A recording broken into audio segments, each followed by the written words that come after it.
Welcome back to Liminal Phrames. I'm your host, Nathan, and I'm joined by my friend and co-host, Darren King, also known as ExoAcademian. Hope everybody's doing well out there. Darren, it has been a little bit eerie in my neck of the woods. I don't know if you're experiencing this where you are, but in the Asheville area, we have cicadas. It's cicada time. There's been a brood that has hatched in the last few weeks. And since I've lived here, I don't recall them being as active as this particular brood happens to be. And what it means is, those who've never experienced this, and many of you may have not, is that cicadas have this fascinating life cycle where they basically live in the earth for 17 years, a very long time, and then they'll emerge in the spring. They have a period where they breed over the next 4 to 6 weeks, and then they all die, and then the process repeats itself. Now, during this period, you get a constant drumming, buzzing sound in the air in the forests around you if you live in this kind of area. And if you've ever been around like an electric vehicle when it's sort of like reversing or kind of coasting by you, they have this sort of a hum, and that's kind of what it's like, but it's just ever present. So if you take a walk or something in the middle of the day, your soundtrack is literally insect buzzing, and it's pretty cool initially, but by week 3, you're just like, I think I'm done now. It's good. Let's move along. But really a fascinating expression of life on this planet that takes place, and a reminder of not only the seasonality of life, but just the strangeness of it all. Like what a unique expression here that punctuates our sort of routine, mundane experience of the day-to-day. So that's stuff that's going on. We're also getting to the end of the school year, which I've got 2 kids, so they're very excited about that. We're excited about that. That kind of also means for us, we've got some summer vacation coming up. And speaking of that, I'm excited to be joining the retreat that you'll be hosting in the next 3 weeks or so in Mount Shasta. So very, very excited to participate in that. I've not been to that part of the country, so really thrilled. So a lot to look forward to in the near term, and a lot going on, but that's sort of my story. What's happening with you? Well, yeah, I'm also looking forward to that trip to Shasta and the California region in general. I lived for 8 years in California in the Sacramento Valley and really appreciated my time there. Looking forward to going back to my old stomping grounds, seeing friends and whatnot. And yeah, Shasta is going to be fascinating for numerous reasons, not just because of the amazing people that will be gathering together and the things we're going to do together, but also that area is known as this kind of mystical, magical place, which is recorded in numerous different kinds of lore in terms of being really profound, and people have experiences. And it's one of those thin places in the world where there seems to be kind of a bleed through from other reality frames, which will relate to what we're going to talk about later today. But in addition to that, I'm recently coming back from a trip to Colorado, which I really enjoyed, and gave a presentation in front of MUFON. And that was fascinating because that was my first experience with a MUFON event. And I wasn't sure, based on the history, if it would be mostly nuts and bolts kind of crowd, but it wasn't that way at all. I shared with you a couple of emails that I've gotten, and it was fascinating to interact with people who've had these really profound kind of paranormal-like experiences. And as I was saying to you before we started recording, for me, this is kind of the reality I live. I'm kind of in the paranormal world all the time, in the sense that I talk to people who are open about and wanting to discuss their experiences. And so for me, none of this feels like edge cases, actually. It pretty much is my every day-to-day reality.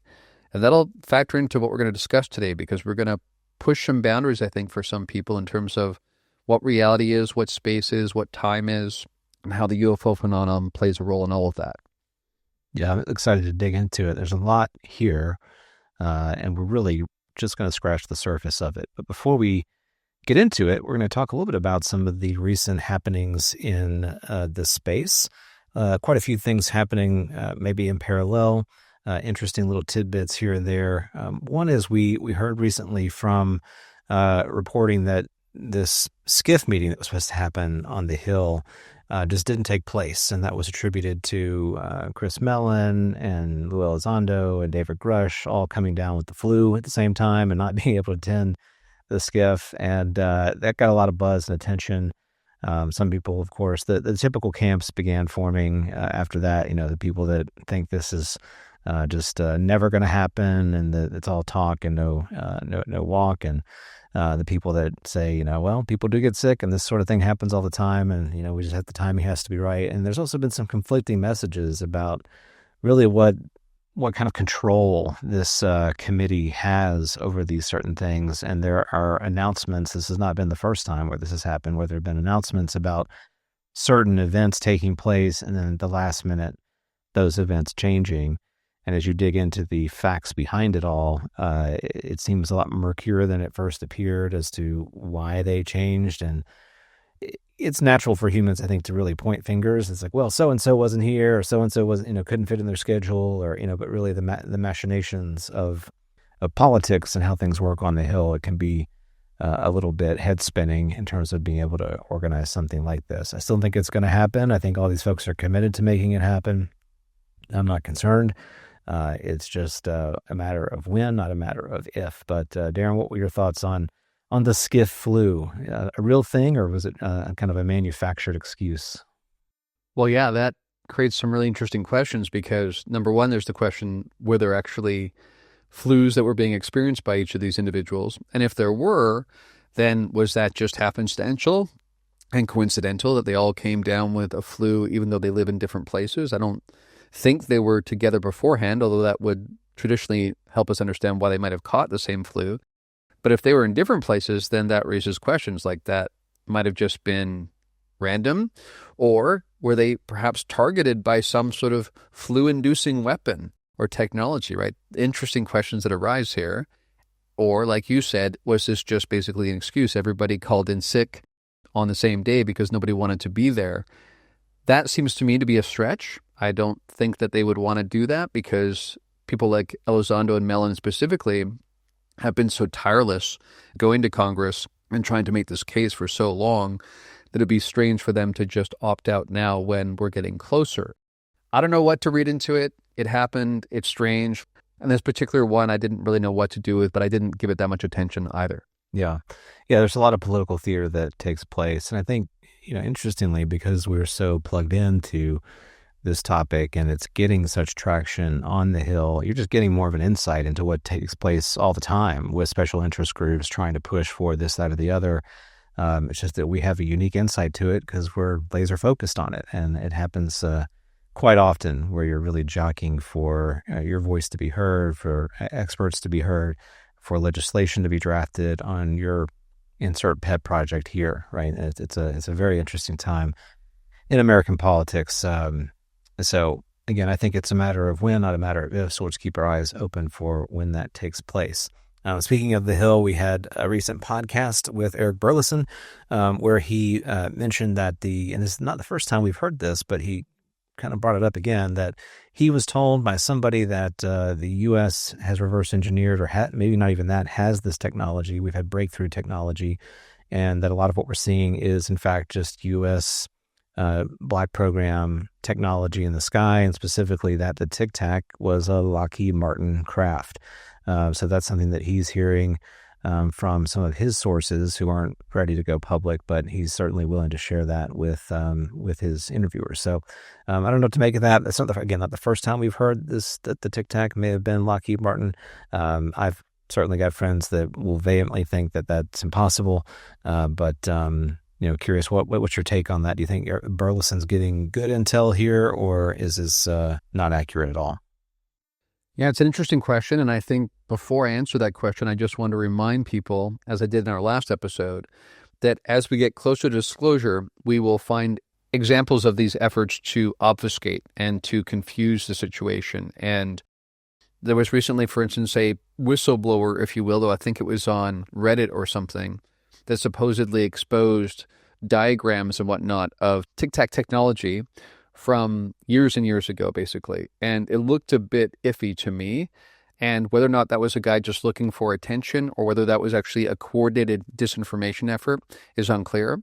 But we should certainly expect disinformation efforts. And when I see some people immediately throwing their hands up in the air and saying, I give up, this is just too much work, People, it's going to be work, believe me. That aspects of the gatekeeping program that do not want this out will try ever more the closer we get to this. So we should expect that. We should be ready not only for the final leg of this marathon, but recognize it's going to be the most difficult part in some ways, even as we see traction as well.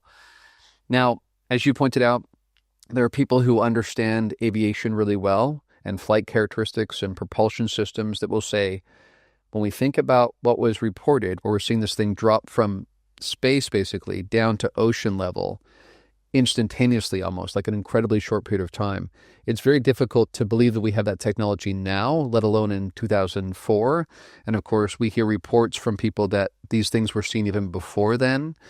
So could it be something that's close to it in terms of appearance? That's quite possible. We may have made some breakthroughs in propulsion.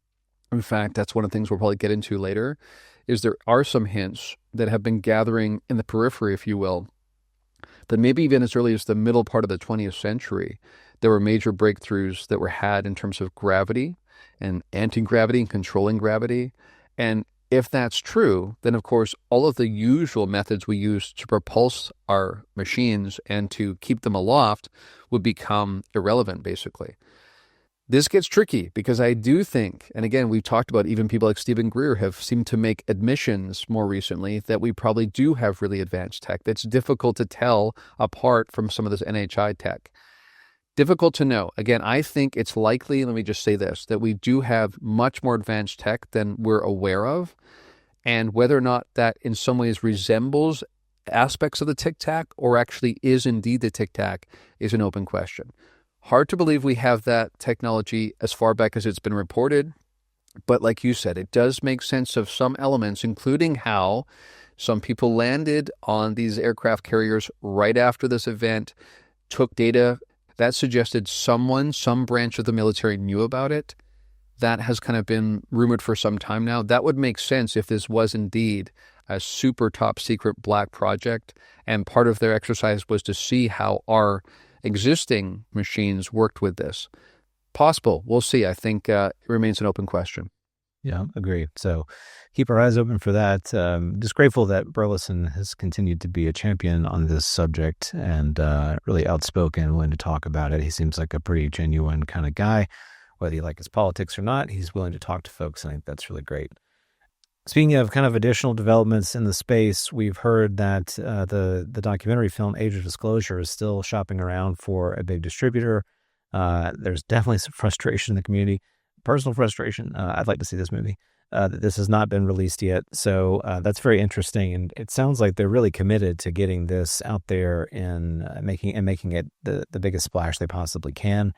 I'm sort of in the camp that the timing is the timing. The timing will be right when the timing happens. And I think it will still make a really big impact. There's clearly been a lot of legitimate and well-deserved interest in the documentary, people who have seen it, including folks like Joe Rogan, who's seen it, I guess he had a screener, have just talked about how really impactful it's been. I think it will make a big splash, but timing is everything, right? So particularly like let's see where it gets released. And I think also, just to your point earlier, whenever it does get released, pay attention to what is being talked about during that time. Pay attention to the other things that tend to percolate up into the conversation when a film like that gets released, because that tends to be, by no coincidence, I think, that these moments of revelation tend to be clouded very frequently by a lot of disinformation and muddying of the waters. And I think that is very intentional to lessen the impact of something like this. So very, very hopeful that's going to happen sometime soon. Sometime this summer, I think, would be ideal.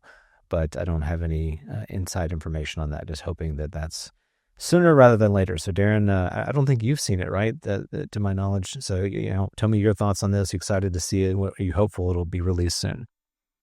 Yeah, I'm looking forward to watching it. I think in light of our experience over the last couple of years, though, I'm also somewhat reticent about my expectations of what kind of impact this will have, because in some ways, what FARA is trying to do is gather all of the people that have made comments in podcasts and in various films and bring them all together in one place and hope that the impact of them all saying it together will be enough to put people over the edge. I am aware of some people who did go to Austin to see it when it was premiering, and their take was that it will be impressive to some people, especially those who are new to this. To the UFO crowd, there's nothing revelatory, nothing we haven't already heard. So it's more banking on the fact that you have this many well-credentialed people from our government saying the same thing, that's going to somehow create the sea change. I think it will be one more cog in the wheel. It will help move the proverbial ball down the field kind of thing. But I don't think it's going to be a game changer. Now, in terms of when we're actually going to be able to see it, this becomes interesting because I don't think this is necessarily something we shouldn't recognize has a shelf life. Like, I think some people are already pushing back in the community and saying, listen, I was excited about this 2 months ago. Why are we not seeing it yet? And some people are asking questions around, is it financial reasons that are the main reason why we have not seen this yet? We're kind of hearing it's just wait and see. It'll be out when it's out kind of thing. There have been some people who have even suggested that this is being timed deliberately to align with the pushing for the Schumer Amendment or some version of that being accepted at the end of this year. That would be a long way yet, first of all. And I'm not convinced that's what's going on. I think it is mostly monetary, I would say. I think my sense of reading some things I'm aware of behind the scenes in terms of the people involved, I don't think any of the government people or ex-government people that testified know this, but I think some of the maybe producers of the film, it is a monetary reasoning behind why the delay is happening. I don't think it's strategic in that sense.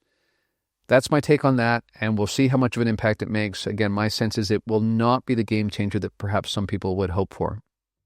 Yeah, I think it's fair to say that lower the bar for your expectations and then hopefully come out pleasantly surprised. That's certainly been my take with a lot of these things over the years. Similar to that, I noticed that James Fox recently posted about how he's getting some traction in Brazil from the Varginha incident. So that'll be interesting. He seems very excited about latest developments there. So could be some further news on that story. Another thing that really made a lot of waves this particular week in the UFO community was this piece by D. Dean Johnson on Harold Malgren and the claims that Malgren had made in his interview with Jesse Michaels about being involved with the Cuban Missile Crisis and Bluegill Triple Prime and the retrieval of craft, his security clearance, his connection with reverse engineering, his suspicions about the sort of alternate history of the 20th century, sort of pertaining to UAP and NHI. And Johnson basically doing what Johnson often does, and that's taking a big old bucket of cold water and throwing it on a lot of these claims. So that got a lot of eyeballs in the community, a lot of folks sort of course, decamping like they do, like I mentioned earlier, into, this can't possibly be true. And, I knew this was a grift all along, and Malgren's just full of it. And, of course, he's not alive anymore to defend himself, so that's quite convenient as well. Darren, I noticed that you posted about this during the week, at least something that seemed to allude to this issue. So I wonder if you could talk a little bit about your reaction to the piece and your reaction to really what we understand to be conventional history in the 20th century in particular.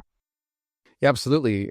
A couple things here. First of all, I think we have to be aware of the people that are trying to undermine these narratives and ask questions around why are they trying to undermine these narratives. I remember when I was studying psychology as an undergrad, and one of the first things we were always taught was, if a study is being funded, ask yourself who is funding the study, because that will often tell you what result they would like to see demonstrated so they can basically make money in one way or another or pursue or put forward a certain narrative. So we need to be aware of that. And we should consider the character, the quality of the people that are engaging in these kinds of situations, especially when it involves not just an undermining of a certain narrative, but even stretching to the point of almost character assassination. Because the implication here is if Malgren really not only was stretching the truth in some ways, but literally fabricating some aspects of his story, that would cast major aspersions on his character in general. And many people have made the point, It's unfortunate because he can't defend himself now, of course, because he passed on. But beyond all that, which I think we should consider, because we should, by the way, whenever we're listening to a narrative, I think we should be tracking for, with our discernment, how much do I trust this person? How much energetically do I feel like this person is trustworthy? We should always, as people say, trust and verify. But nevertheless, I think we need to develop that kind of discernment. Becomes really important, especially in this field. Now, on top of that, yes, to the point you made, I said about this, those of us well-versed in this topic understand that 20th century history is considerably different than has been officially reported/documented. That being the case, one should be very cautious about historical reconstructions based on available evidence that claim to discredit certain individuals and/or events. So that's really the crux of it, that we know that vast aspects of our history are not accurate and that we've been deceived around many aspects of our history. I think when you think about even about the testimony of Matthew Brown recently, when he talked about we basically live in a constructed reality, like the Matrix almost, that's been very carefully constructed to make us believe a certain thing about reality, and that we're working with science and technology, speaking to what I said earlier, that has been vastly outpaced and was done so decades ago. He's almost hinting at a breakaway civilization kind of situation there.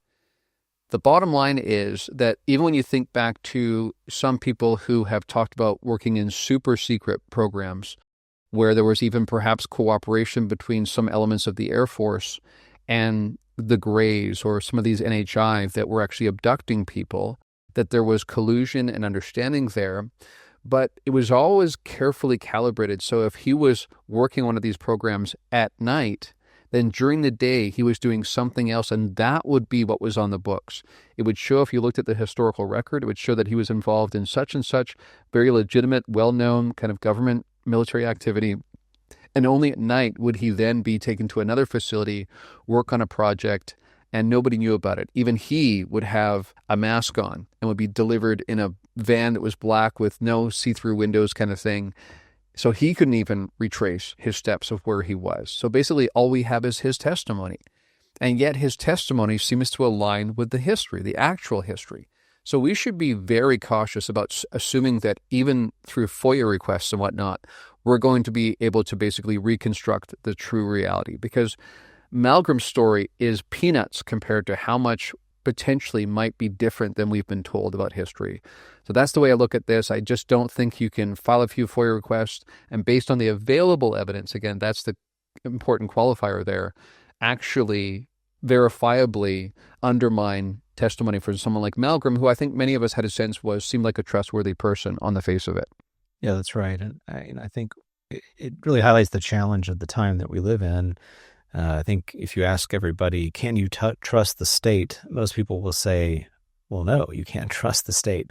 And it's, it's not just a gut feeling that you can't trust them. We have literal examples in the 20th century where the official narrative of what happened clashes with what actually happened.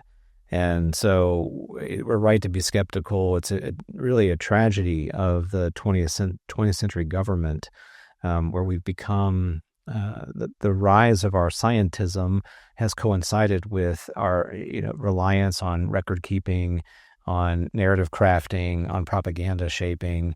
And so you have these ideologies that merge together. One is, I have to look at specific documentation in order to demonstrate truth.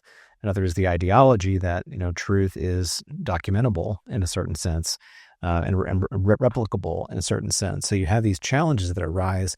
And I'm not saying here that everything is a conspiracy and that nothing can be trusted. I'm just saying it highlights the true complexity of the situation. And what I look at, when you talk about things like discernment, I look at the situation from the standpoint of a man who's at the end of his life, who really wants to share his story, that his daughter is involved, in that process as well. She's vouching for what he's saying.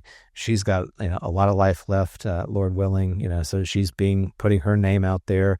There's a lot of reputation on the line here to just say what he has said and kind of back that up. So, I tend to lean in the direction that this was true, that there is an alternate history that just isn't, as you said, isn't FOIA-able. And it's not to say FOIA isn't valuable, because it really is. And I applaud the efforts that those who spend a lot of time doing FOIA put into that. I think it's really, really valuable for the community, if nothing else, other than to show there is this kind of interesting dichotomy between what is the recorded history and what is, in fact, the truth.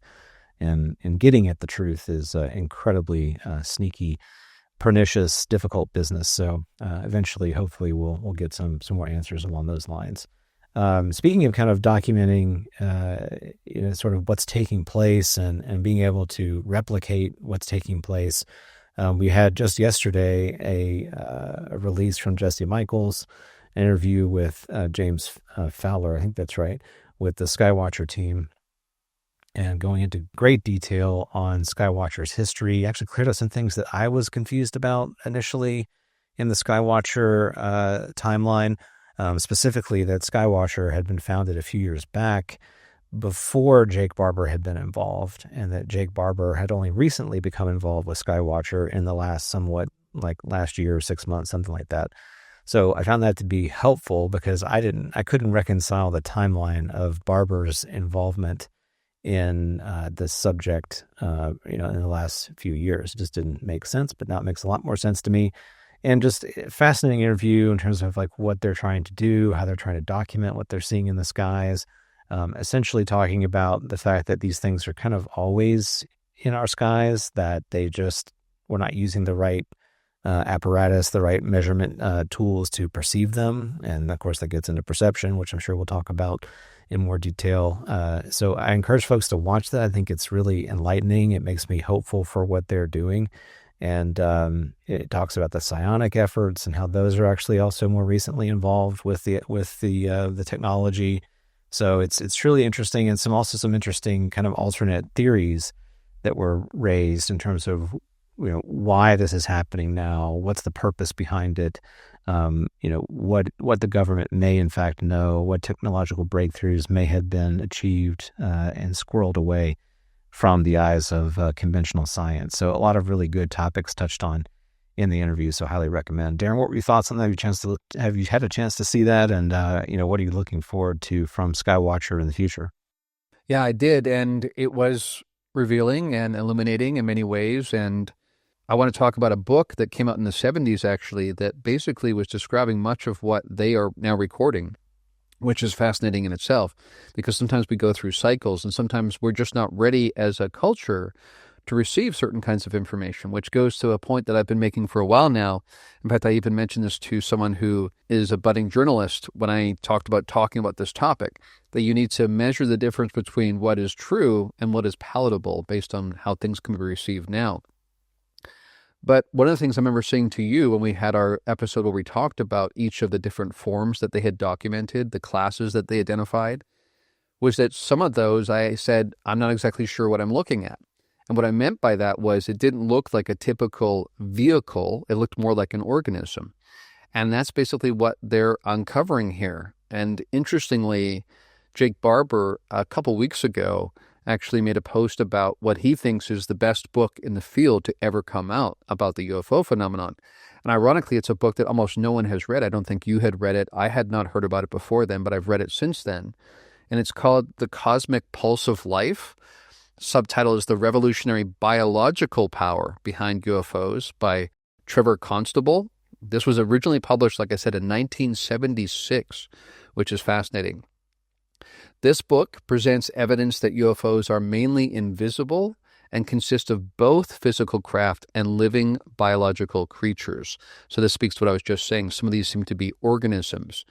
And in this book, they go into how much of this is happening in the infrared and the ultraviolet spectrum. And just to be clear, many people have heard those terms, but they're not quite sure what they mean. So infrared means prior to red. So on the spectrum, it's before red. And that, though, is the first element that we can perceive of the spectrum. Ultraviolet means beyond violet, which again is the edge of what we can perceive. Now, this is something that you and I have addressed many times in this podcast, the difference between perception and the perceptual frame and actually what's real. And so the point here is that These organisms that have always been there, they're there frequently, but we just can't see them. So we, first of all, as a species, just need to get over this stubborn sense that if it's real, we will be able to see it. The expression is seeing is believing. Well, sometimes we cannot see, but it's still there, and this is being tracked. And now this relates to also Skywatcher, because at one point he was mentioning in the interview that there are times where they would see things from the ground looking with one of these sensors or these binoculars that can see into that larger aspect of the spectrum. So they'll send up a helicopter to go track it. And he said, interestingly, they've never made visual contact from the helicopter, but they can see from the ground using these binoculars that can see into the ultraviolet and the infrared. They see these objects making maneuvers to get away from the helicopters that are coming looking. But again, from the perspective of the helicopter, it was never seen to begin with. So that's really profound, I think, pretty compelling evidence of both the fact that this exists and how also we sometimes have a lack of evidence, apparently, especially when we're just trusting our two eyes. So I think this is fascinating. And yes, he absolutely talked about the technology breakthroughs. This is something Jesse has mentioned numerous times as well. This sense that, again, as early as the 1940s, 1950s, there may have been massive breakthroughs in gravity research. This also will come up with people like Jack Sarfati, that we're going to talk about later on. The notion there is that the fuss is the tell, as the expression goes, because around that time period, 1950s, there was a lot of research being publicly done around gravity. And then suddenly it just all disappeared. So there's two possibilities there. The first possibility is that they just made no traction, experienced no breakthroughs, and just dropped the entire thing. Just thought, we're nowhere near this, we're just going to leave it for now. The second possibility that I think is much more likely is that they did have a breakthrough, and it was so consequential on so many aspects of modern life, beyond just propulsion and planes, that it went completely black, deeply into the black, and perhaps might have even been the early stages of this potential breakaway civilization and control structure that people like Matthew Brown are now testifying to in 2025. And the implications of what that might mean, Nathan, for now is pretty profound, because we're decades on now, which means they've had 70 years to iterate on those initial breakthroughs. Yeah, I agree. It's when you consider the potential of these technologies and what they unlock about reality, a lot of things come into play, and a lot of the phenomenological experience that we are familiar with really becomes more sensible. In kudos to Jesse, he brings this up in the interview where he's like, we have this desire in the community for this neatly packaged disclosure. It's all this one comprehensive narrative and explains everything from UFOs to the paranormal, everything in between. And then Jesse says, well, what happens if all of these things are true? They're just separate threads. They're not one single thing that you can wrap up in a neat narrative. They're separate threads of discovery. They have their own disclosures. So it's disclosures, not one disclosure. And I think you and I will get into this a little bit. He's right, but he's right in one sense and wrong in another, I think. That is very much the case. That is, we talked about this a lot, that there are very likely many factors at play, many kinds of entities at play in what we're seeing. But there also is an all-encompassing disclosure component to it. They just happen to be subsumed by that. So really interesting insight there, and I think plays really well into what we want to talk about as we transition. And that's some of this that we're all probably feeling, and that's a little bit of this disclosure fatigue. I think that fatigue does arise from this lack of narrative conclusion.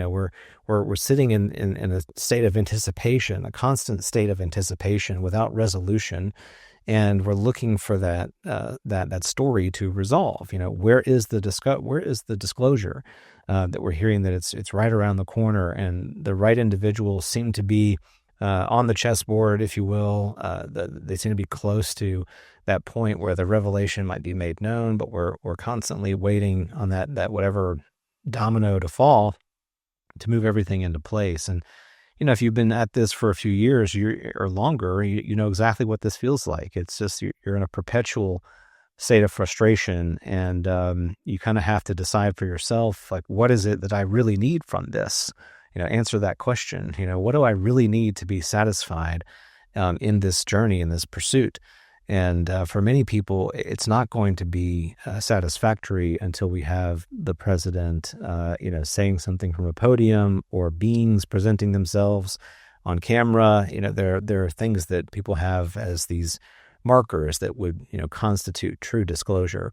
And you have to, I think, examine that. Is that something that realistically will, in fact, take place? And if it doesn't, is that going to completely derail your worldview, that you're maybe relying heavily on that to be true, to come true? So, Darren, what are your thoughts on, sort of disclosure and disclosures, and just where we are with this kind of cycle of being right on the edge of true disclosure, but not quite there? Yeah, it's interesting not just to watch the process in terms of Congress and what's happening there and the degree of disclosure and this, what seems like to some people a snail's pace, and for other people it feels like it's a gallop. But it's interesting watching the response from the community, because for many of us, I was thinking about this just yesterday, actually, when I realized that when I was interviewed on Neon Galactic, that I actually interviewed with James 2 years ago, and I thought, wow, 2 years flies by. And then I was looking back at the very first interview I think was done with James Iandoli, speaking of James's, back in 2021. So many of us have been in this for years now, even though we're kind of newbies compared to some of the people who've been in for decades. But then you think about, yeah, we've been waiting on this for half a decade now. And the question becomes, when will we reach that threshold that, as you say, amounts to what most of us would consider disclosure, capital D disclosure? We have people, of course, saying that it's not really about disclosure, it's about confirmation, because we already know the truth. We just want it confirmed, acknowledged.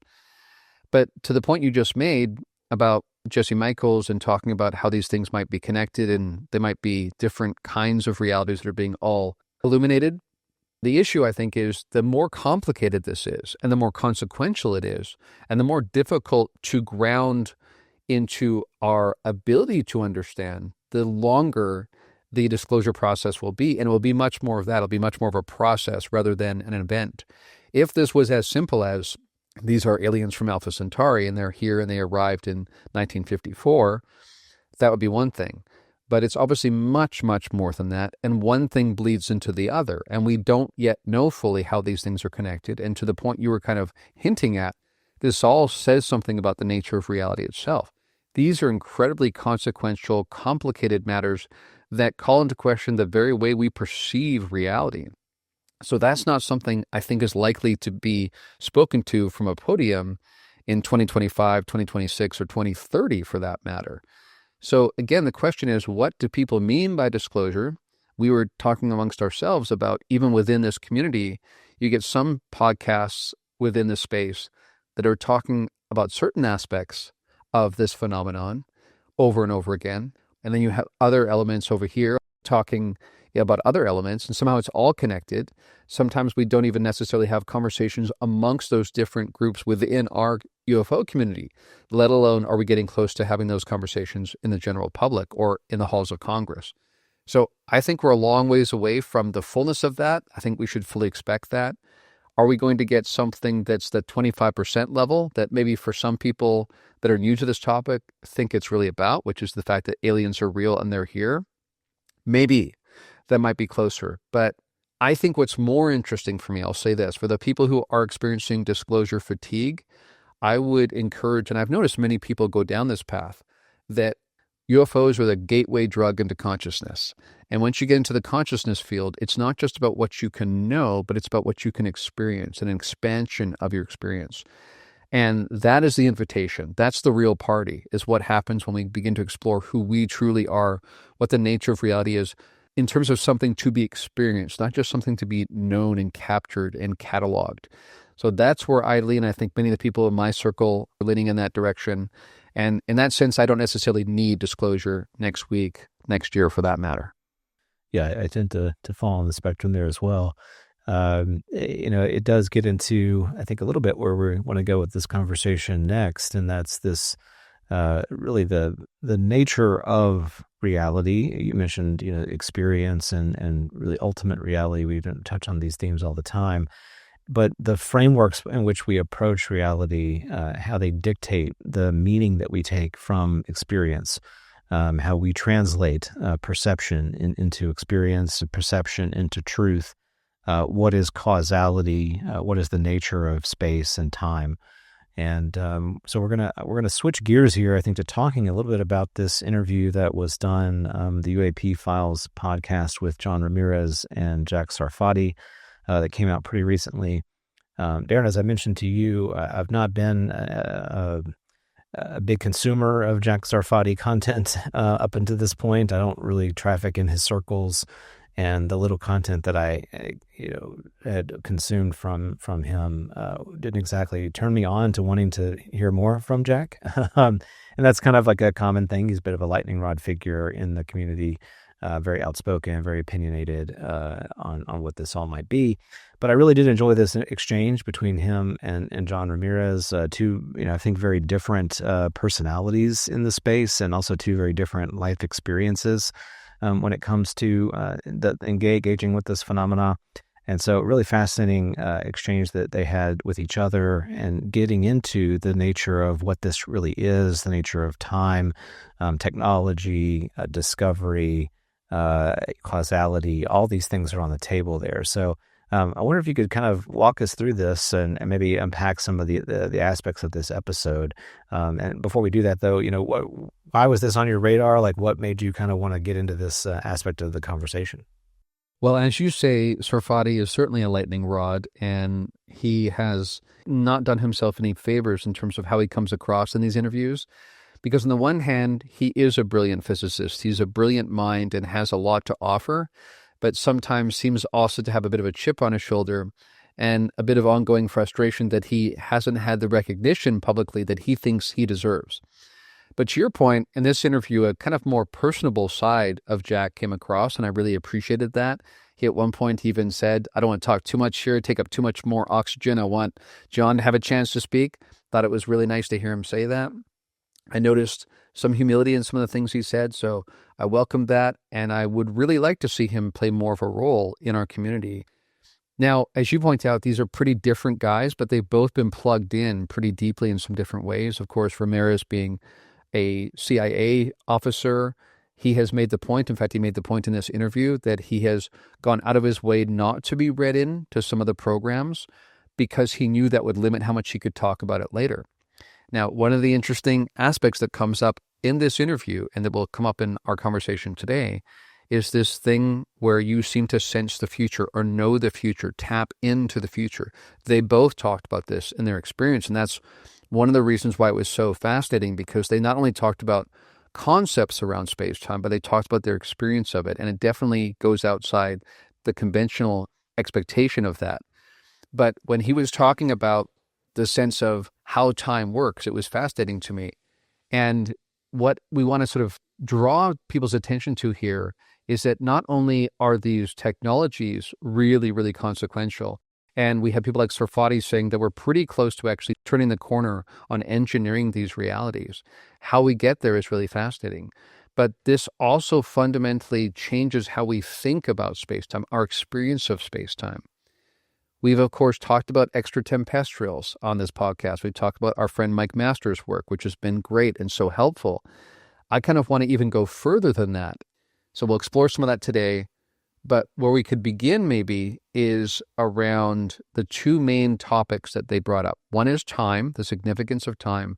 And the other one was the role that AI is playing and will play. And again, because of the way these time loops work, has played. Because we should begin with Sarfati's journey, Sarfati's experience, Sarfati's really compelling but bizarre story, according to conventional logic, involving being contacted by what he perceived as an AI from the future way back in 1953. So let me ask you, Nathan, how much do you know about that tale if you were to reconstruct it for people here? Yeah, I don't know a lot of the details. I know the high themes of it, so I'm hoping that you can unpack a little bit more for me. I do know that, he claims that he had a phone call from, kind of a robotic sounding voice that would essentially explain to him that he would go on to, make some significant breakthroughs in technology and ultimately lead to the, creation of the Tic Tac kind of technology. I don't know the convincing aspects of that story that, kind of proved to him that it was abnormal experience or, sort of paranormal phenomenological experience. But, I'm very much interested to learn more. So what really happened there? What were some of the details of that?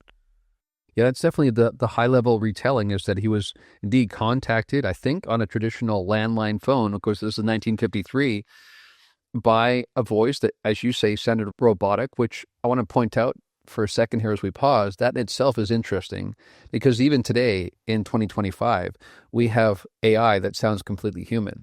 So the fact that it sounded robotic is interesting because it's more like it was put through an additional filter, if you will, to give him a clue that it was an AI as he would expect it to sound in 1953.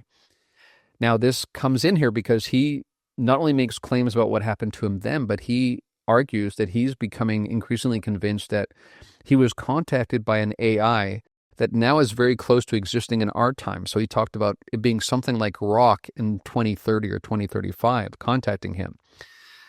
But what's fascinating here, and this plays into this notion of time loops that we're going to explore, which again, according to conventional logic, sounds absurd.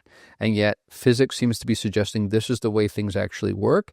And this speaks to what you brought up earlier about Jesse's comments and how this all points to a nature of reality which is much stranger and more bizarre than we've thus far conceived. So basically the notion is that he was contacted by this AI from the future in 1953, and basically they were looking for his participation, his agreement to be involved in what would come to be the creation of something like the Tic Tac technology. Say that 5 times quickly. That's difficult. But basically this notion that he was going to be involved in what would become this path that would lead to the creation of time travel technology. Now, this is the kicker, though, and this is what many people will shake their heads at and not be able to grok, again, speaking of AI, and that is that there need not be any actual inception point where someone says, aha, Shangri-La, I've discovered it. Rather, what you have is you have some future point where the technology exists. You have some historic point where the seed of that technology existing was planted, not even notions or blueprints, nothing like that. I'm talking about just the seed of the possibility as a conception. And somehow creating that loop basically creates the eventuality where this exists. And it's as simple as that. There is no inception point. This, of course, completely flies in the face of how we understand things to be.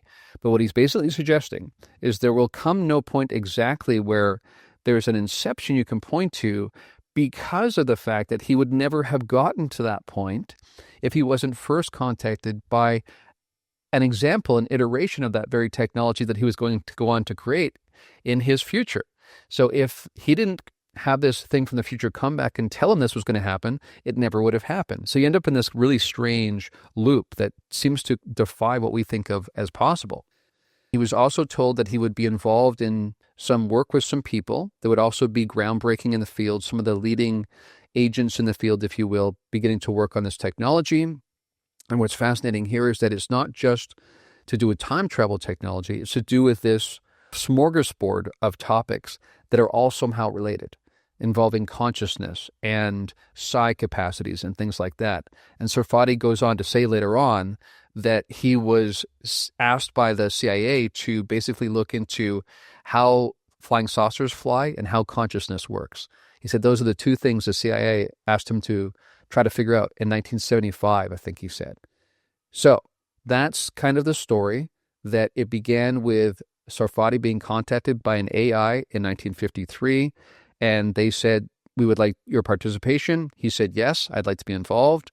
And then indeed, he did go on to be involved with people that are really influential in this field, people that we're very familiar with, names we've talked about many times, Russell Targ, Hal Puthoff.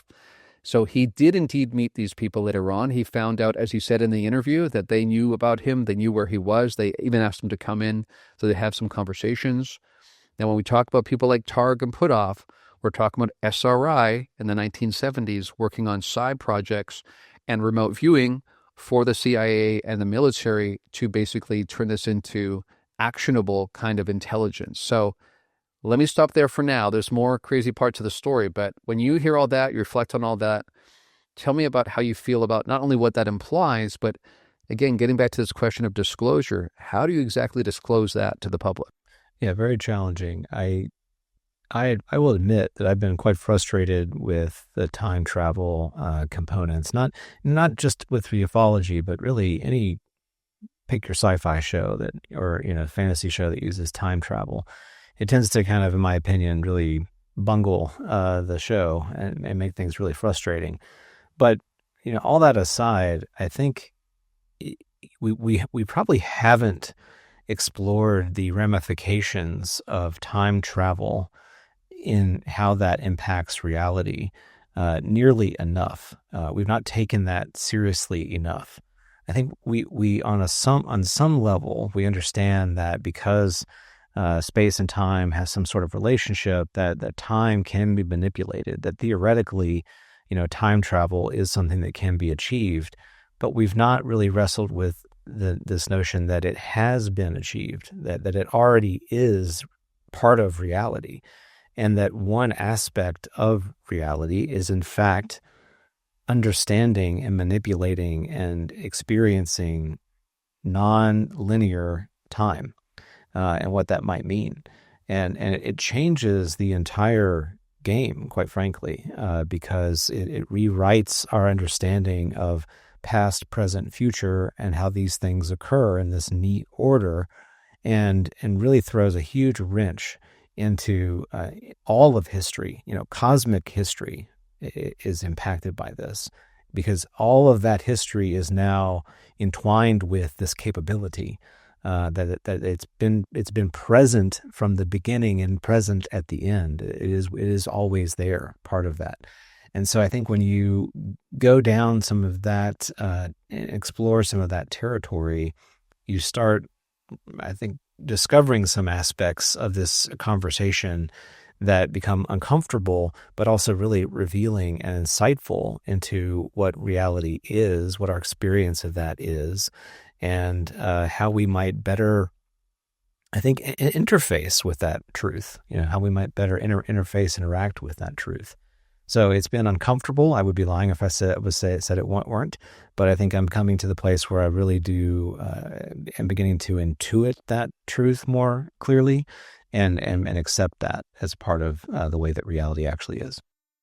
It's interesting thinking about, again, not just the implications for the nature of reality, but hearing these two guys talk about their own experiences with what seems like knowing the future, and again, how knowing that future went on to determine their path so that that future came into existence. So again, we have this question around loops, and this is something I really want to emphasize for the audience, is that everything is one thing.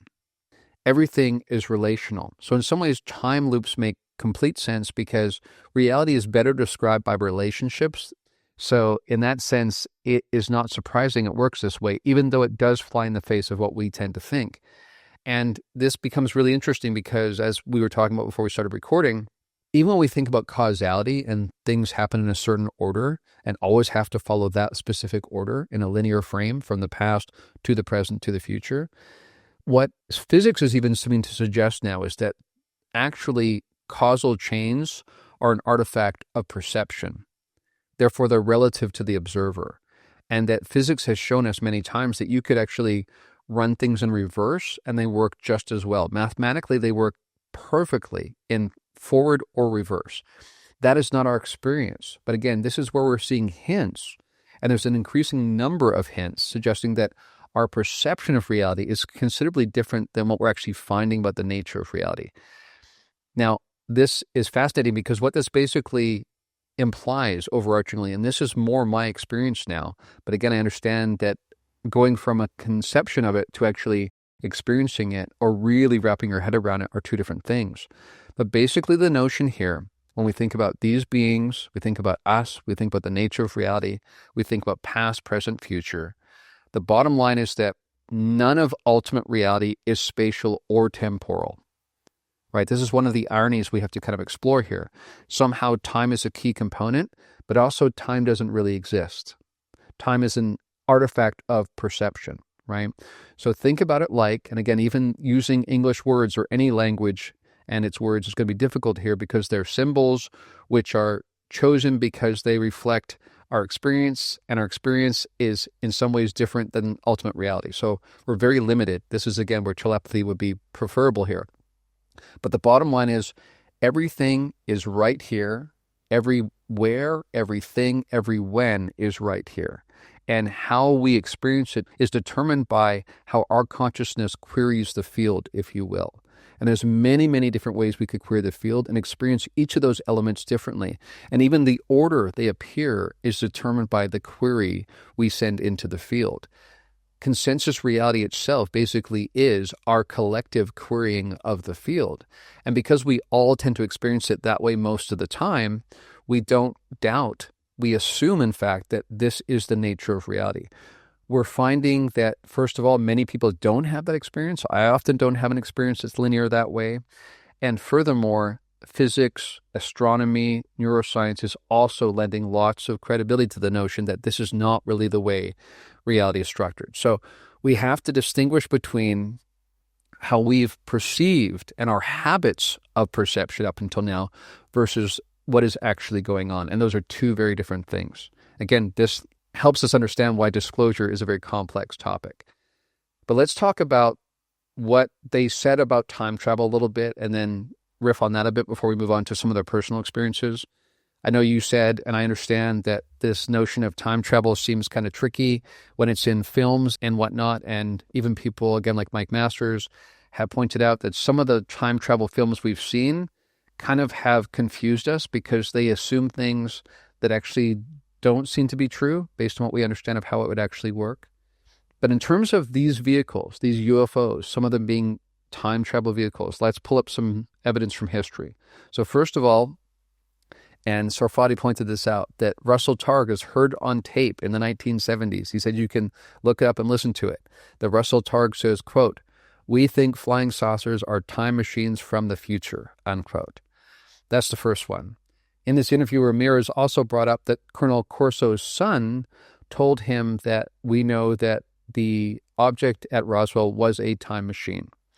Now, there's interesting additional questions and issues that Ramirez has referred to before, where there seem to be some common DNA links between the beings found there and us. And he's even gone so far in previous interviews as saying that's why he thinks the cover-up primarily happened, because the implications for that link between them and us was too much. He says if it was just space aliens arriving in a spacecraft, he thinks it would have been disclosed. That remains open to question, but that's what he's basically said. Ramirez also went on to say in this interview that he had two engineers that worked with him that were read into, I think, an orb project of some sort with the government. Again, he chose very specifically when he was asked not to be read in because he wanted to be able to talk about these things in the future. Again, in light of what we're talking about today, was that perhaps because he was tapping into a future where he knew he was talking about these things, and that would be impeded by him being read in and having NDAs. So therefore, knowing the future made him make a certain choice in the past. Again, the question of when is the inception point becomes more complicated. It's more like a relationship. But basically, these engineers came back, and the implication was that this was not nearly as simple as space aliens from Alpha Centauri in spacecraft, that something else had been exposed. And they said basically it made sense to them at some point. We also have people like James Lukatsky. When we think about what was covered in that second book that they put out, he basically said when he explored the intact craft that they had recovered, which was, if you remember, the big revelation from that book was that we have one, and he testified to being able to explore inside it. And he said it was so empty, and by the way, this is something that Sarfati also talked about, these are mostly empty, that it didn't look like it was being propulsed like normal, didn't look like what you would expect perhaps from a sci-fi notion of what a spacecraft was. And this led Lukatsky to say, this begs the question, what are we actually observing? Could this be a time machine? So when you think about all those references to these being time machines rather than spacecraft, what comes to mind for you?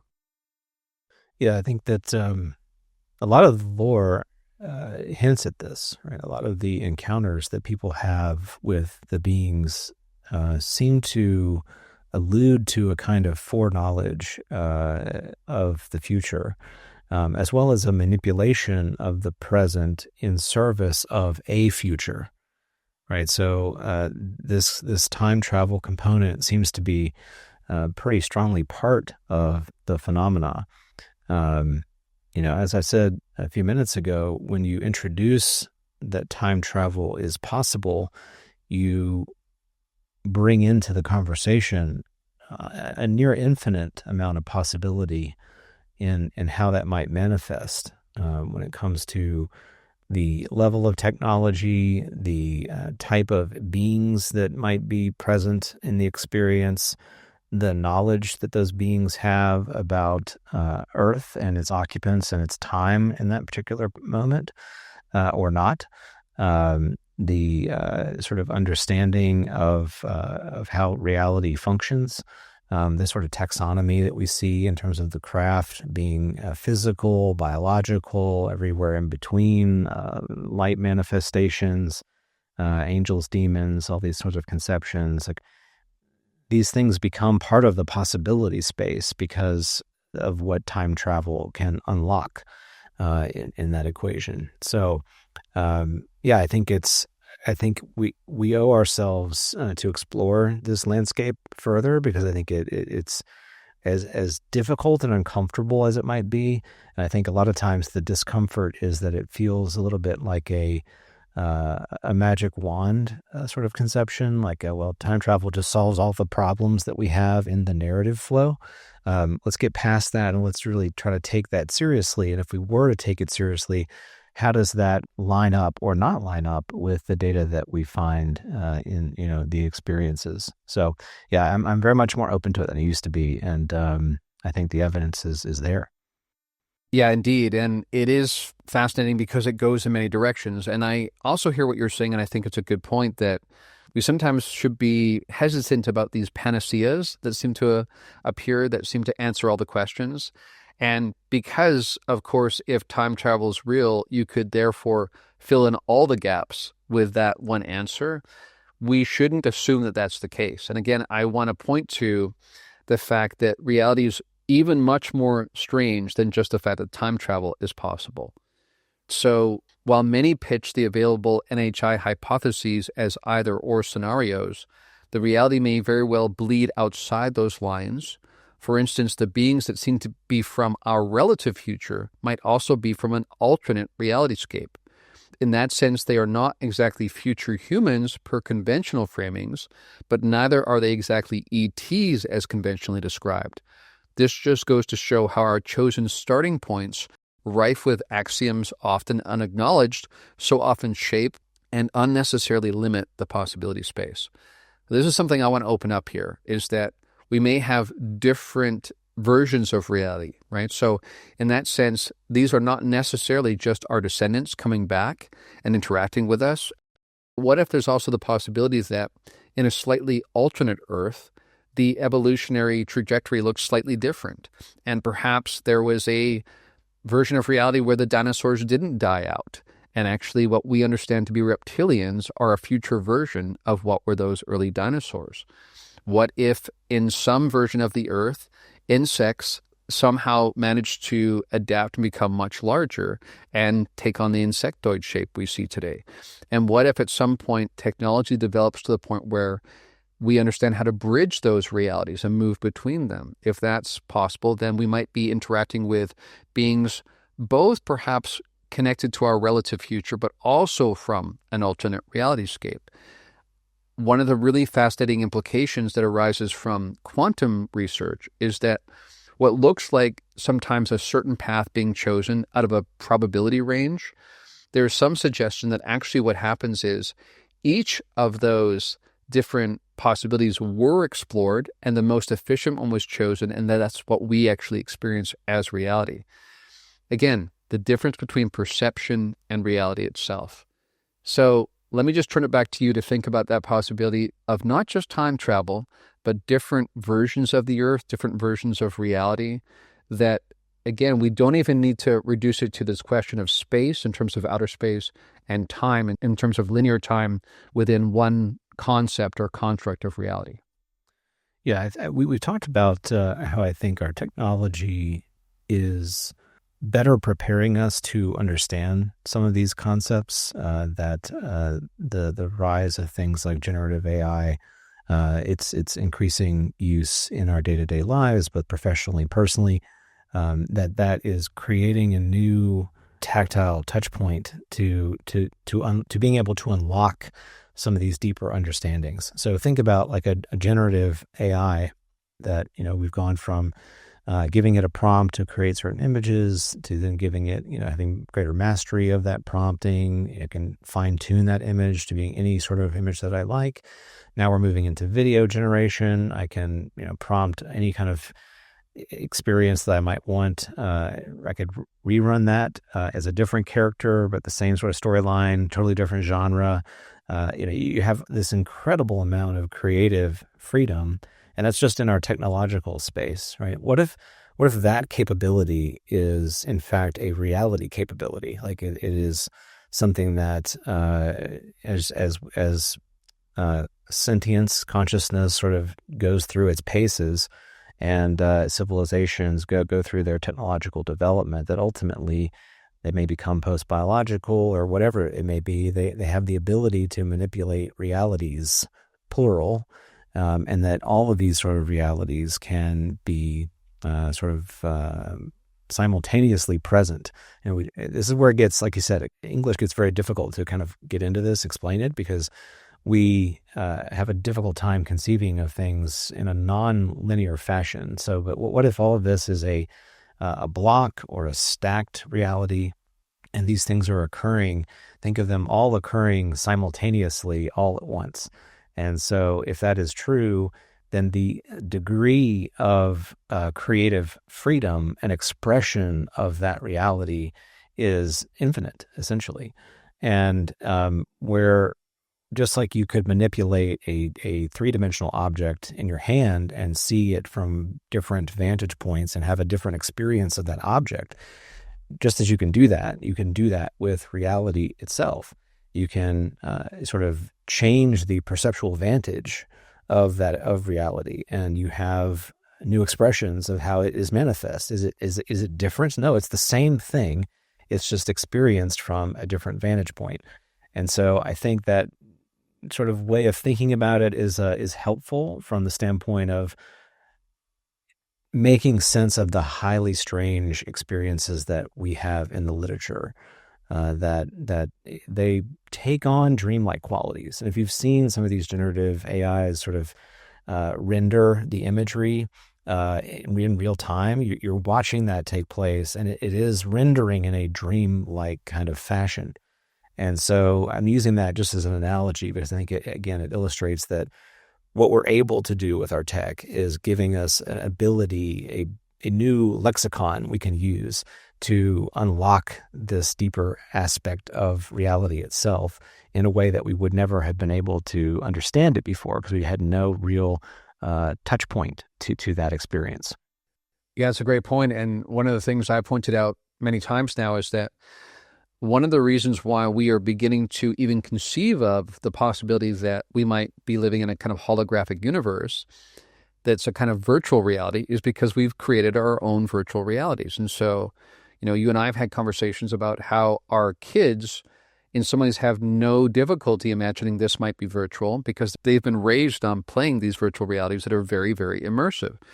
And indeed, as we look at our universe, we measure it at very large and very small scales, we indeed find what seem to be like boundaries, almost like pixelation, if you try to go smaller or larger than that, which is exactly, of course, what you find when we think about the way TV images would render in the 1980s versus today. Now they're very high definition. Back in the 80s, things looked kind of blocky because you could literally see the pixels if you looked up close. Now, of course, it's so seamless that we almost have a situation where looking at a screen looks like looking at reality. Of course, that begs the question, is the quote-unquote reality we're looking at also a pixelation happening at an even more high-definition kind of rate? And the evidence seems to suggest that, yes, that's true, that we do indeed see that when we go to the very largest scales, we break the physics as we understand it, which seems to suggest, and same thing at the smallest scales, that basically this is a rule set for this virtual reality, but that it's not absolute, total, ultimate reality. Now, in terms of what we're talking about here, this notion that in addition to time being flexible and the past being influenced by the future and the present, and this notion, as Sarfati indicated in that interview, that the present is kind of like created by the interference pattern between the future and the past. In that sense, retrocausality is absolutely a thing, that the future creates the present as much as the past does, which again, only violates our understanding of our perception, not actually of reality, because it works when you think about the math. But in addition to that, we also have this notion of multiple realities that coexist. And you said simultaneous. Of course, that's a temporal term, but this is, again, where we're handcuffed conceptually. We have to use that qualifier to approximate what we mean when time doesn't actually exist. So fascinatingly, in terms of the virtual realities we're creating now and that helping us understand perhaps the nature of reality, we also have quantum computing now. And one thing that's really interesting is that in December of last year, Google unveiled its latest quantum processor named Willow, which happens to be the name of my cat, by the way, marking a significant milestone in quantum computing.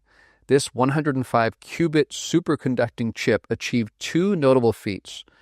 Number one, exponential error reduction. Notice exponential is the keyword there, and unprecedented computational speed. In fact, that was such a landmark in terms of performance that this extraordinary performance led Harmit Nebin, founder of Google Quantum AI, to suggest that such capabilities might be best explained by the many worlds interpretation of quantum mechanics. In this interpretation, every quantum event spawns multiple parallel realities. Nevin remarked that Willow's success, quote, lends credence to the notion that quantum computation occurs in many parallel universes, in line with the idea that we live in a multiverse, unquote. So what he's basically saying there, in addition to us, by exploring the smallest and the largest scales of our reality, we seem to be discovering that it's virtual, actually. But in addition, when we run these quantum computations, we're seeing what looks like an adventure, if you will, into other parallel realities. In fact, what he's saying is that we could not achieve that kind of computational power if it was only existing in our universe. So he's suggesting that that is evidence for, at least theoretically, many, many worlds. Fits in with what I was saying earlier about what if some of these beings that are often humanoids, seeming to suggest are somehow connected to the Earth, might be from parallel Earths. Yeah, I mean, I love this stuff. I talk about it for quite a long time. I like the possibility space there. And at the same time, I will readily admit it can be overwhelming. And if everything is possible, I can understand that could be maybe unsatisfactory to a certain extent. Like it has almost like an easy mode quality to it that can be a little bit frustrating. So we may have to temper our understanding of that. I mean, maybe just because we're so inadequate in being able to fully comprehend it. But where I think, this interview and things that you touched on earlier really get me going there is this nature in which you can prehend the future, quote unquote. You can experience and understand things that haven't happened in linear time, but you can intuit them but we use even intuition. We use in a temporal capacity, and we use intuition. We sort of mean I felt that something was going to happen in the future, but really it's not even. It's different than that. It's not intuition. It's a kind of knowing. It's a knowing of what actually happens, because it's already happened. Right? The verb tensing here is very difficult. So anyway, I find that truly fascinating. And I also found, when Sarfati starts talking about, AI and sort of technology and, his conceptions of taking silicone chips and being able to make them conscious, with a certain kind of wave activation or something. I got lost a little bit on the physics there. It seemed a little fuzzy to me how that actually happens. But fascinating to consider, and we touched on this in the prior episodes, that AI itself is very much a part of the landscape, right? So it's biological entities, it's artificial entities, it's everything in between, because all of those things are expressions, are possibilities within the landscape of conscious experience. And so we're just happening to be at a place where the interplay of those sentiences is happening in a very acute manner. At least it seems acute to us, because prior to now, we've been blissfully unaware of their interaction and engagement with us, even though I would argue they have actually been interacting with us. We just have not either studied them, or we've folded those sentiences into our mythologies and incorporated them in that fashion, not in a scientific way. Yeah, I'm glad you brought up the AI piece, because we should probably make sure we get this in before we finish this episode, because there was two key elements they discussed in this interview. Time was one, AI is the other. And we're kind of in a conundrum here, because on the one hand, many people, I think, make compelling arguments, Bernardo Kastrup being one, Federico Fagin being another one, that will argue that it's impossible for AI to become actually conscious, actually sentient. I sometimes laugh when I see certain journalists interviewing certain technologists and saying, when will they be sentient? When will they be conscious? Because I'm aware that on the one hand, there's just no way you can do that. It's not something you can program. But of course, this begs the question. And what's compelling here, and perhaps the issue that we need to look at most of all, is that, as you say, there does seem to be evidence that AI is part of the picture, and not just AI, but a seemingly conscious AI. So this now bleeds over into things we discussed before, when part of the lore, going back a long ways, was the notion that these craft themselves are conscious. In fact, we've heard some discussion around a being that we think of as being biological might itself be a kind of constructed biology, and that being is actually the navigation system for the craft. So when people like Lukatsky and Sarfati are saying these craft are mostly empty, what if that's partly because the beings that were piloting the craft were actually parts of the navigation system or the propulsion system or whatever?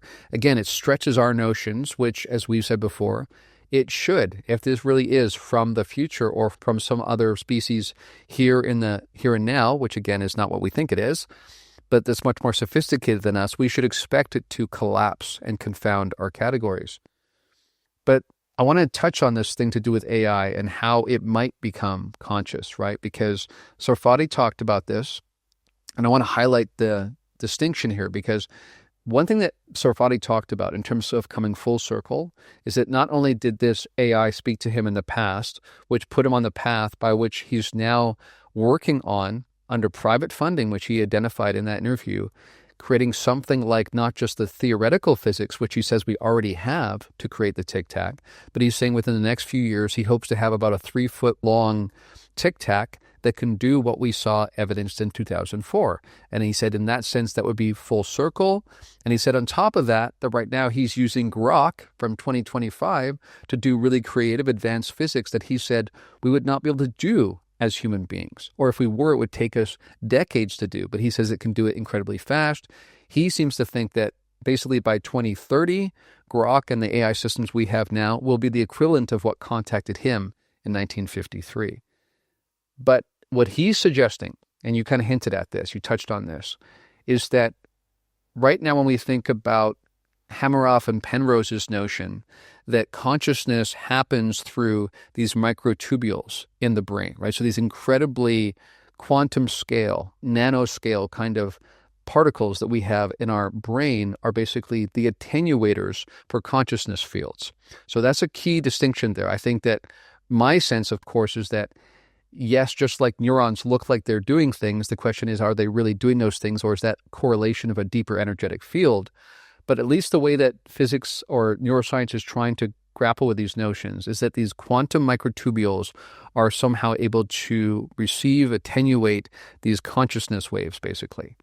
And what Sarfati is saying is that he thinks we'll be able to create silicon equivalents of that, basically, at the nanoscale. So once we can, again, manufacture at the nanoscale a silicon-like microtubule. He thinks we'll be able to come full circle and not only create craft that can propulse and move around using anti-gravity manipulation, but also that will be conscious, just like these craft we've heard about in the lore.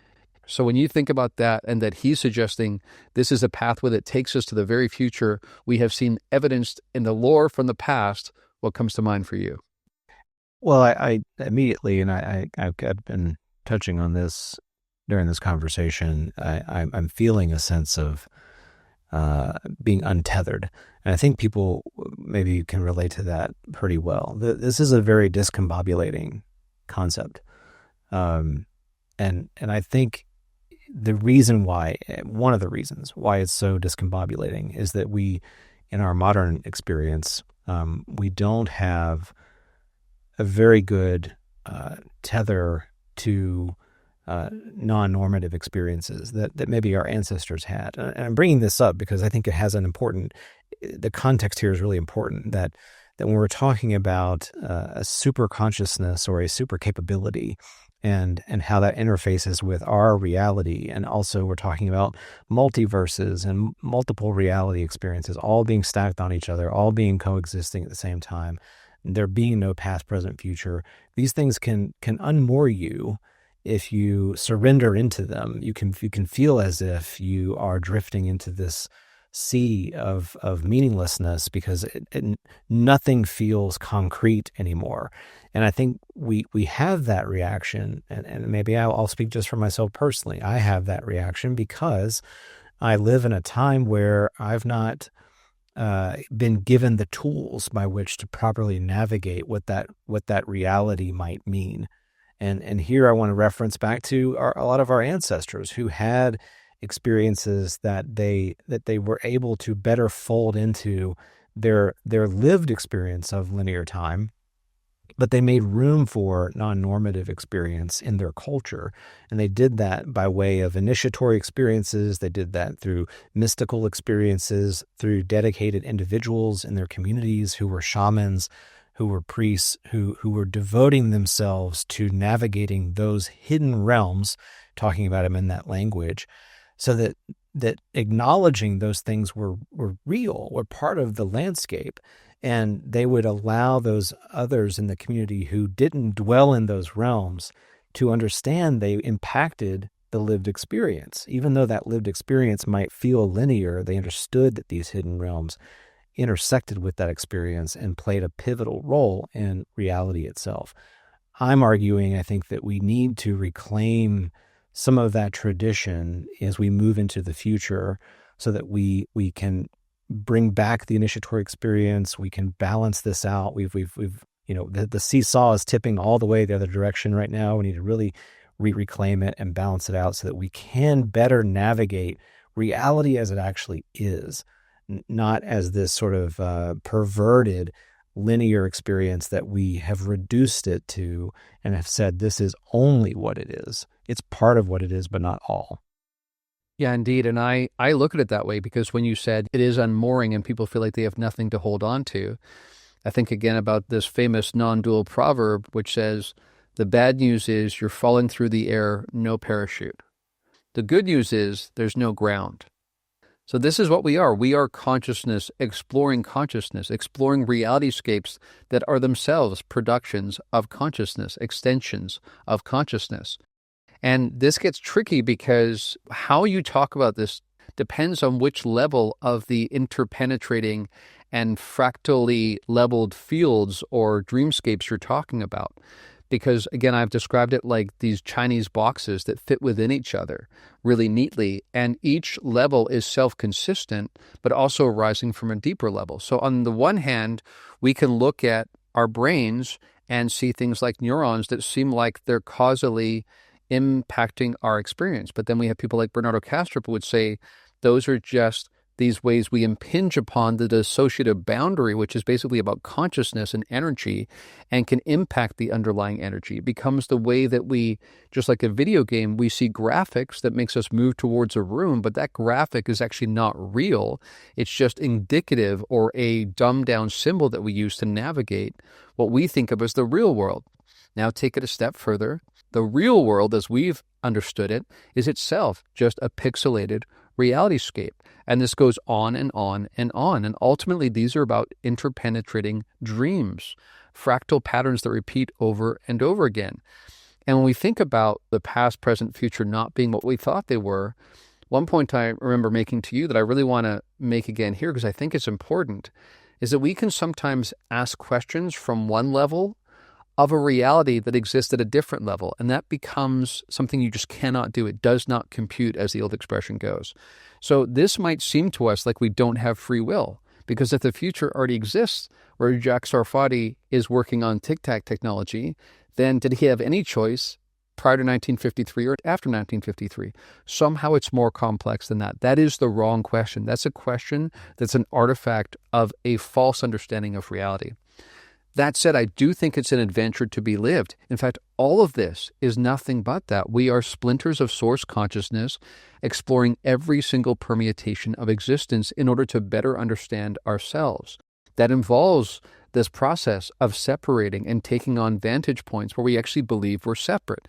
Again, as I keep saying, the whole journey we're on is to both make the most of that, enjoy that, experientially explore that, without being bought into the notion that that's what we truly are.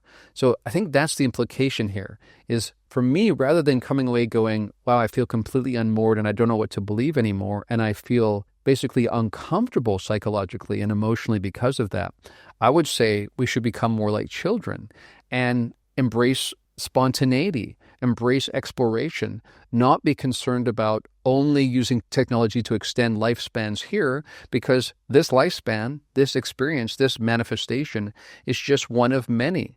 And even here, we can explore the future. I mentioned to you that sometimes now when I am conceiving of should I do A or B in the future, I begin to step towards it and then sort of reach out in the field. And if I feel resonance there, like a harmonic resonance, I sense that that's a future that is going to come into existence. If I don't feel that, if I feel kind of a hollowness, that helps me navigate and say, okay, go to B rather than A. And does that end up happening because of it? Yes, but it's still relational. And I still had some sense of volition and agency in that. It just changes how we think about it and the directionality with which it happens. So for me, the ultimate invitation here is to a reality that's much more interesting, and it's an adventure to be lived rather than an equation to be solved. Yeah, here to that. The relational aspect of it is so important.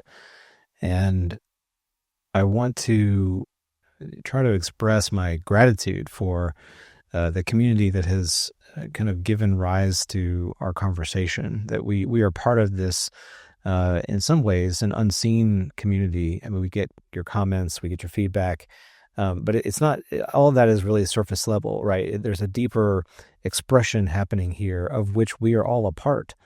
It is this relational expression, this examination of the conscious experience that we are all a part, and it takes all of us to do that. And we are at our best when we are relating to one another. I mean, what better thing to have for consciousness than an ability to relate with itself? This notion that we are explorers together on this journey is incredibly rewarding.